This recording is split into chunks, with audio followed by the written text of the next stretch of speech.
नमस्कार। आज हम इस वीडियो में बात करेंगे पैरालिसिस लकवा, जिसे हम अपघात के नाम से जानते हैं। पेशेंट अपनी इच्छानुसार अंगों की हलचल यानी मूवमेंट नहीं कर पाता। ब्रेन के मोटर कॉर्टेक्स के कुछ सेल को पर्याप्त रक्त ना मिलने के कारण बॉडी में यह दिक्कत आ जाती है, यानी कि पेशेंट का कंट्रोल बॉडी में नहीं रहता। अगर पेशेंट को मान लीजिए राइट साइड में पैरालिसिस हुआ है, हाथ और पैर उसके प्रभावित हुए और पेशेंट चाहे कि मैं हाथ पैर को उठा लूं तो वो उसके कंट्रोल के बाहर होता है, वो चाहकर भी उसमें मूवमेंट नहीं कर पाता, क्योंकि ये ब्रेन से होने वाली प्रॉब्लम है। ब्रेन के जो न्यूरॉन्स हैं उनमें प्रॉब्लम हो जाती है, ब्रेन के जो सेल्स हैं वो डैमेज हो जाते हैं, उसमें ब्लड सर्कुलेशन प्रॉपर नहीं हो रहा होता और जिससे बॉडी में आगे कमांड नहीं जा रही होती और वो पार्ट्स निष्क्रिय हो जाता है। पैरालिसिस होने के दोस्तों बहुत सारे कारण होते हैं। आर्टरी के बाहर क्लॉट के कारण, हेमाटोमा होने से, आर्टरी के अंदर इंफार्क्ट होने से, फॉलिक एसिड, थायमिन या विटामिन B12 नियासिन के कारण से भी देखा जाता है कि पैरालिसिस हो जाता है। और ये एक ऐसी प्रॉब्लम है कि पेशेंट के कंट्रोल के बाहर है। अगर जिसको ये दिक्कत हो गई, ऐसे व्यक्ति को चलने में, पैर को उठाने में या हाथ को उठाने में भी दिक्कत होती है। और कुछ लोगों को देखा जाता है कि उनकी स्पीच भी चली जाती है, उनकी आवाज भी दब जाती है। यह डिपेंड करता है कि आपकी ये प्रॉब्लम कितनी ज्यादा है।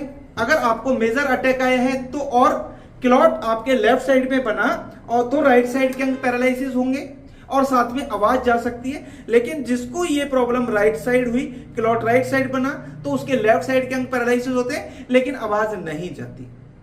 दोस्तों, हमारे ब्रेन के अंदर एक सिस्टम है जिसे हम ब्लड ब्रेन बैरियर के नाम से जानते हैं, यानी कि ब्रेन के अंदर बहुत सारी चीजें एंटर नहीं कर सकती, वहां केवल कुछ चीज ही एंटर कर सकती है, केवल वहां कुछ चीज ही जा सकती है। जैसे अल्कोहल, शुगर, शरीर के बने हुए कुछ केमिकल्स, बेहोशी की दवाइयां, ऐसी कुछ चीजें हैं जो ब्रेन के अंदर जा सकती है। आपने देखा होगा, अगर किसी को पैरालिसिस या लकवा हो गया है तो डॉक्टर्स कहते हैं कि आपको साथ में थेरेपी जरूर करा लेनी चाहिए। और जब दवाई आपको दी जाती है तो उसमें हेपरिन नाम की आपको दवाई दी जाती है, जिससे कि आपका जो खून है वो पतला बना रहे, खून गाढ़ा ना हो। तो इसमें आपको थेरेपी की भी विशेष आवश्यकता पड़ती है, आपने देखा ही होगा। तो अगर आपको पैरालिसिस हो गया है या आपके किसी संबंधित में किसी को पैरालिसिस हो गया है, तो आज मैं आपको कुछ छोटा सा ट्रीटमेंट सिखाऊंगा जो आपकी पैरालिसिस में बहुत हेल्प कर सकता है। तो आइए देखते हैं कैसे करते हैं हम पैरालिसिस डिजीज में ट्रीटमेंट। आइए, पैरालिसिस लकवा अपघात हो जाना, देखा जाता है कि ये जब भी पैरालिसिस होगा तो पेशेंट को या तो लेफ्ट साइड होगा या राइट साइड होगा। अगर मान लीजिए किसी को लेफ्ट साइड हुआ है तो हमें क्या ट्रीटमेंट करना चाहिए, ये मैं आपको फिजिकल ट्रीटमेंट सिखा रहा हूं। हम ये भी ट्रीटमेंट करते हैं, साथ में कुछ केमिकल ट्रीटमेंट भी देते हैं। तो आज मैं आपको फिजिकल ट्रीटमेंट सिखा रहा हूं।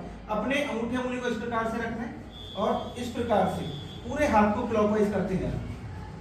हाथ में इफेक्ट है तो पूरे हाथ को इस प्रकार से क्लॉकवाइज करते जाना, नीचे से ऊपर, ऊपर से नीचे, ऐसा बारी-बारी से करते जाना।